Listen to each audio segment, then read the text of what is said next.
একজন অলিউল ইসলাম বুকুল এসকাবের সাবেক সভাপতি প্রতিষ্ঠাতা কামিজ।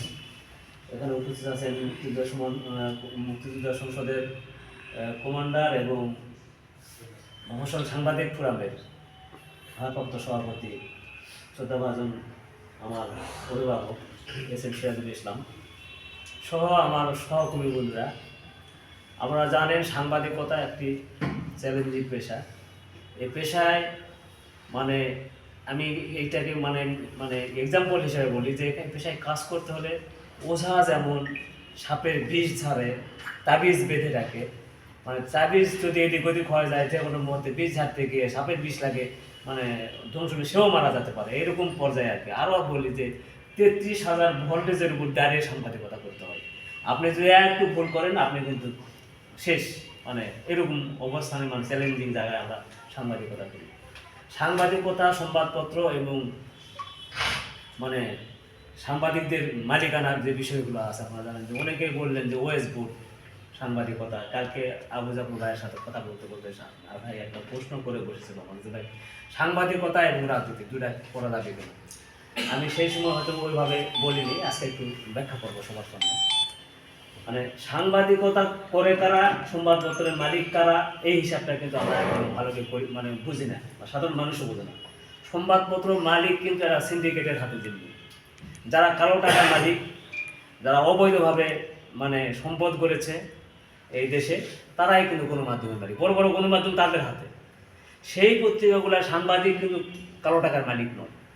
সাংবাদিকরা একবারে রুট লেভেল থেকে প্রথমে আমার সাংবাদিকতা করছি, এখন মানে সাংবাদিকতা শখের বসে আসে এখানে মানে আর ছাড়তে পারিনি, আমার কথাই বলি, আর ছাড়তে পারিনি, এখান থেকে আর ব্যাক করতে পারিনি, এখানে থেকে গেছে। আগে তো সাংবাদিকতায় এখন যে অবস্থানে আমরা আছি, এখন তো সাংবাদিকদের একটু আমি মনে করি স্বর্ণযুগ। আগে মিলন ভাই, আমি একটু মিলন ভাইয়ের দৃষ্টি আকর্ষণ করে বলবো, মিলন ভাইয়েরা যখন সাংবাদিকতা শুরু করছে, আমরা যখন শুরু করছিলাম, নওগাঁতে রানীনগরের নিউজ দেখে নওগাঁয় এসে একটা হকারের মাধ্যমে বগুড়াতে পাঠানো হতো। আবার হচ্ছে সেরা পরের দিন পত্রিকা ছাপা হতো লোকালে, মানে সেরা যা 9টার মধ্যে যা পুষলে সেরা পরের দিন ছাপা হতো। আবার জাতীয় পত্রিকার ক্ষেত্রে ছিল যে এখান থেকে আপনি থামে বা বাসে পাঠালেন, পরের দিন যা পুষলে তার পরের দিন ছাপা হলে সেটা আবার আসতে 2 দিন পরে, এই অবস্থা ছিল। আজকে কিন্তু গণমাধ্যম এমন একটা জায়গায় চলে গেছে যে আপনি নিউজ মানে মিনিটে মিনিটে আপনার নিউজ আপনার গণমাধ্যমে প্রকাশ করতে পারবেন, সেই অবস্থা। ভাই একটা সময় বললো যে ইস্কারালা ভ্যানালা সবাই সাংবাদিক। আমার দৃষ্টিভঙ্গিতে আমি বলি যে সব নাগরিকই সাংবাদিক, আর সাংবাদিকই নাগরিক।